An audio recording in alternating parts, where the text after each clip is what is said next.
progressividade fiscal do IPTU. Entenda esse assunto de uma vez por todas.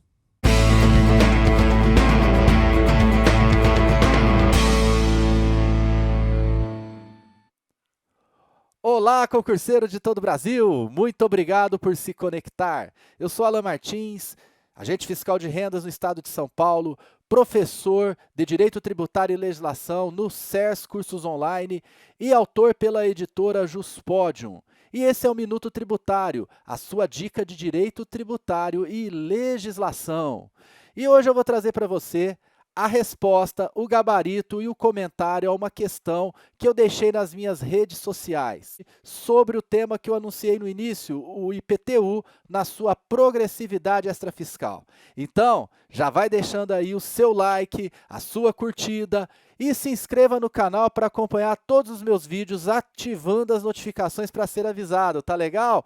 E se tiver dúvidas sobre a explicação, mande sua pergunta e também seus comentários. Vai ser tudo muito bem-vindo e eu vou interagir com você. Então vamos lá para a questão, sem nenhuma delonga, eu já vou dar a resposta, já vou dar o gabarito e depois eu comento. A questão que eu deixei lá foi a seguinte: após a Emenda Constitucional 29/2000, passou a ser admitido o IPTU progressivo em razão do valor, da localização ou do uso do imóvel. Pois bem, é verdade que o IPTU progressivo passou a ser admitido após a Emenda Constitucional 29/2000. Isso é verdade, está correto.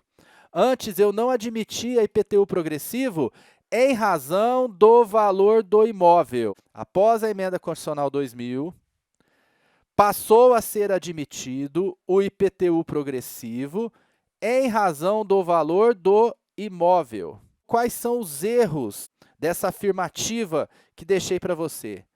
É que não há IPTU progressivo mesmo depois da Emenda Constitucional 29 em razão da localização e do uso do imóvel. Então, a resposta, quem deu resposta errado, acertou a questão. Essa questão está baseada numa timeline, numa linha do tempo, que diz respeito ao IPTU progressivo no âmbito da progressividade fiscal. A progressividade fiscal sempre se fundamentou no artigo 145, parágrafo 1º da Constituição, o princípio da capacidade contributiva. Acontece que o princípio da capacidade contributiva dava fundamento para a progressão de alíquotas em relação a impostos de caráter pessoal. Impostos de caráter real sobre o bem, sobre a coisa, tal como ocorre com o IPTU, não admitiam, na origem do texto constitucional em 1988, progressividade fiscal. E por isso, por ser incompatível para medir a capacidade contributiva do contribuinte, o Supremo Tribunal Federal considerou inconstitucional, em várias decisões anteriores à Emenda Constitucional número 29/2000, a progressividade do IPTU em razão do valor do imóvel. Eu posso ter um imóvel de R$1 milhão.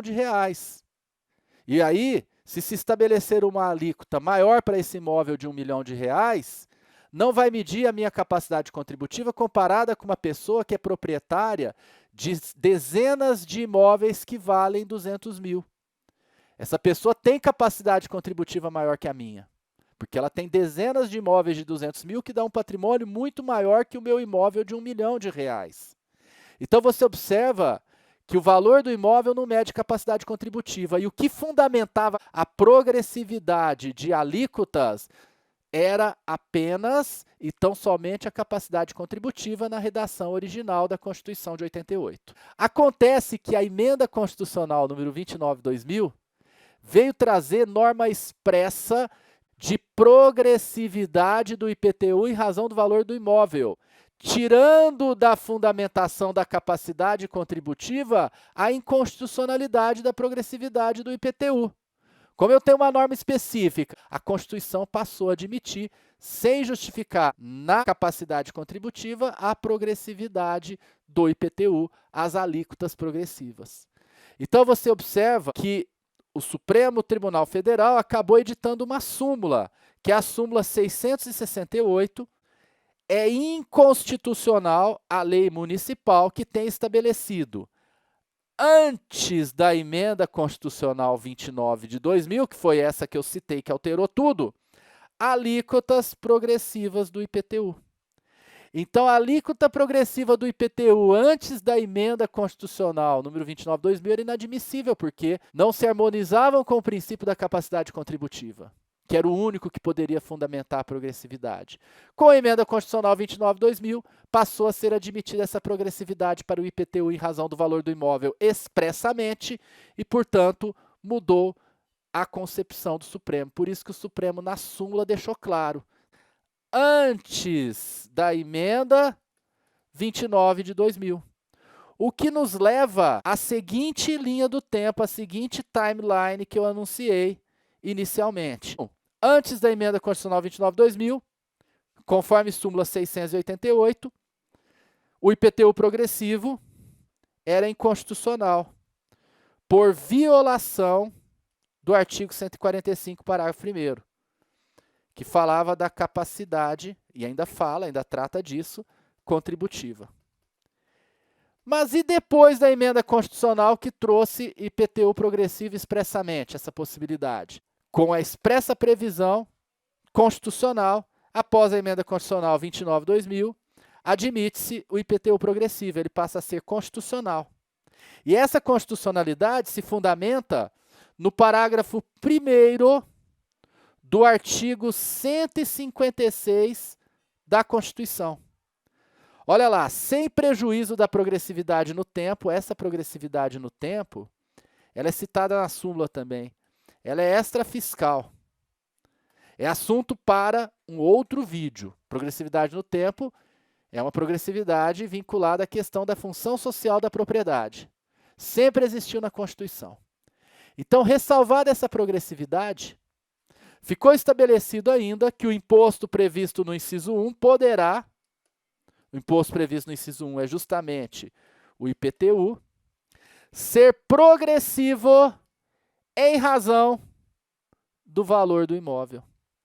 Então, aqui ficou claro que a progressividade é admitida e que a afirmação inicial estava correta, porque eu falava nesse ponto que o IPTU pode ser progressivo depois da emenda constitucional, passou a ser admitido em razão do valor do imóvel. Acontece que falou demais a assertiva examinada, porque disse que o IPTU também poderia ser progressivo em razão do uso e da localização. Isso não é verdade.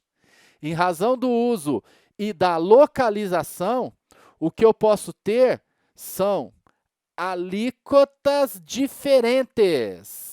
A previsão constitucional do inciso 2 do parágrafo 1º do 156 é de alíquotas diferenciadas em razão do uso e da localização do imóvel. Então, o esquema é esse, ó, IPTU, para você não errar em nenhuma prova. Progressividade é admitida em razão do valor do imóvel. Agora, eu tenho também alíquotas diferentes, de acordo com o uso e a localização. O examinador jogou isso que é alíquota diferente lá na progressividade. Está errada a afirmação. Quem assinalou errado, acertou, fique feliz. Quem errou também fique feliz, porque é errando que nós aprendemos e progredimos, tá legal? Quer ver muito mais conteúdo desse? Então, repito, inscreva-se no canal, ative as notificações. Ficou com dúvida da explicação? Não deixe de mandar aí seus comentários. Também deixa o like para nos apoiar. E eu tenho uma outra dica final. A outra dica final é o curso preparatório do SERS Cursos Online para a Secretaria da Fazenda do Distrito Federal. Esse curso está muito bacana. Tem aulas de todas as matérias, inclusive pílulas de conhecimento totalmente focadas no edital, que temos a expectativa que será publicado muito em breve, Banca CESP.